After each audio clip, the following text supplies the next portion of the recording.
I give the call to the honourable member for Hughes. Thank you, Deputy Speaker. Pleased tonight to speak on the Treasury Law Amendments Australian Consumer Law Review Bill of 2008, which makes 11 rather detailed changes to our competition laws, Deputy Speaker. And I'd just like to raise a few issues this evening in relation to our competition laws and how these proposed amendments may affect some actual practical circumstances. I'd like to start with comments by Professor Judith Sloan from The Australian, written about AGL, one of Australia's largest providers of electricity. Professor Sloan writes, AGL is the biggest provider of coal-fired electricity in the country, and more than 90% of its rising profits are sourced from fossil fuels. But we are told to believe that the company is changing by moving into that rent-seeking space, renewables. But if you look at AGL's profile of production, renewables are small beer and will remain so for a considerable period of time. Now, some might think hypocrisy by having to put up with the company's marketing messages, egged on by a bunch of staffers, some of whom have been trained by none other than Mr. Inconvenient Truth himself, Al Gore. But where you think it hypocrisy, I think it is misleading and deceptive. I can't believe that the Australian Competition and Consumer Commission hasn't launched a case against AGL for using false information to attract customers. Surely, a company that derives over 90% of its profits from coal can't portray itself as green as grass. She continues, its recent behaviour, its instated intentions to close Liddell, all 2,000 megawatts, and comments from the Yank that have all but belled the cat for the public by exposing the distorted Australian electricity market as an expensive and unreliable racket. It is now clear that the government must act, and this does not involve doling out even more favours to the unreliable renewable sector. Professor Judith Sloan. She also notes in another article, which I will quote from, where she talks about AGL's plan to close down the Liddell coal-fired power station. Professor Sloan writes, when a company is planning to short the market and drive prices up, why would it accept a bid from a competitor to keep Liddell plant in operation? She goes on, it's simply following the money trail. Even if there are profoundly anti-competitive aspects to the way the company operates, its ownership of a dominant retail operation, for instance. She says most of the board wouldn't know the difference between a megawatt and a Gucci handbag. She says something doesn't ring true here. Liddell is so valuable that Alinta's bid of $250 million, $1/4 of $1 billion, is too low, but it's too expensive to keep going. Politicians and consumers should smell a rat.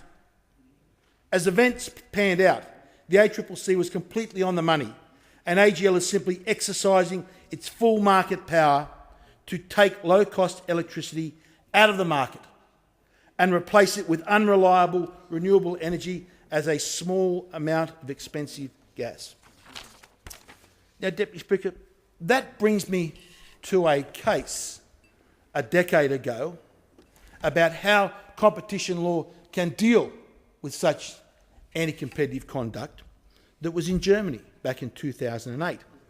I'm reading, Deputy Speaker, here from a competition policy newsletter about how German authorities acted with a large electricity generator that shorted the market. And they say, on the 26th of November 2008, the Competition Commission adopted a commitment decision addressed to E.ON, which is the large electricity generator in Germany, very equivalent circumstances to AGL's market and market sharing control here. For the first time in the Commission's decision-making practice, the decision requires the company concerned to dispose of very significant assets. E.ON will have to divest 5,000 megawatts of generation capacity. It goes on. The first case, which relates to the German electricity wholesale market and concern that E.ON may have carried out a strategy of short-term capacity withdrawal and deterrent of investments in electricity generation by third parties. I'll read that again. Capacity withdrawal and deterrence of investments in electricity generation by third parties. That seems to ring a bell of exactly what is happening here in Australia. It goes on about their case, and it says both reports identified the issue of capacity withholding to be by lowering production capacity offered on the short-term market. Deputy Speaker. Now, how did European competition law deal with such withdrawal of capacity? They go on. The withdrawal of generation capacity on the electricity market by a dominant operator is considered an abuse of a dominant position and therefore contrary to Article 82 of the European Commission's law. Such action causes serious harm to all groups of consumers by increasing the prevailing spot price on the market. So if we go to European competition law, what does it actually state?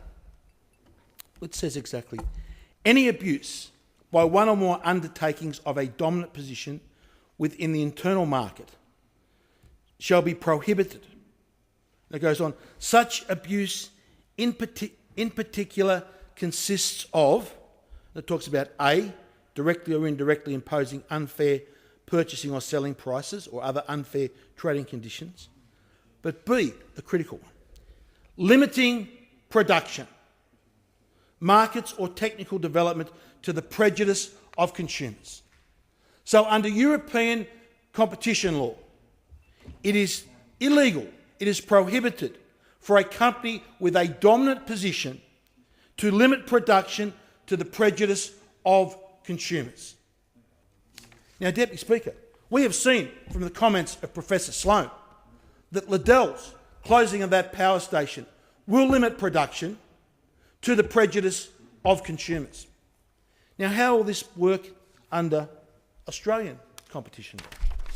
Well, Deputy Speaker, previously our competition law provided that a company with a substantial degree of market power could not take advantage of that power to eliminate or substantially damage a competitor, to prevent the entry of a person into that market, or to deter or prevent a person from engaging in competitive behaviour in that market or another market. Perhaps, Deputy Speaker, under those terms, there could be a case made out that a company with a substantial degree of market power cannot limit production to the prejudice of consumers. However, Deputy Speaker, we actually changed that law, and now it provides that a corporation that has a substantial degree of power in a market must not engage in conduct that has the purpose or is likely to have the effect of substantially lessening competition. So the test in Australia is, does the conduct that we're looking at result in a substantial lessening of competition? Under European competition law, the test is limiting production to the prejudice of consumers. Now, Deputy Speaker, I have had extensive discussions with the ACCC. They do not believe that they can prove the case of AGL closing Liddell, not selling it to a competitor, withdrawing that production capacity from the market, would actually be, they could prove, as a substantial lessening of competition. But if we had that provision in our competition law that the Europeans have, Deputy Speaker, that says if you have a dominant position in the market that you cannot limit production to the prejudice of consumers, Deputy Speaker, we would have a case, a clear-cut case against AGL's conduct with Liddell. Because make no mistake, what they are preparing to do will short the market.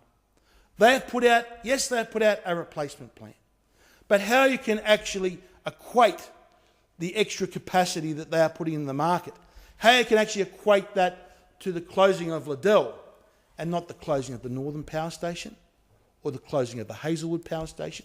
They've already exited from the market. How you can equate that to Liddell specifically is quite beyond me, Deputy Speaker. And if we look at the details of their replacement plan, yes, there may be an argument that they are replacing the same dispatchable capacity.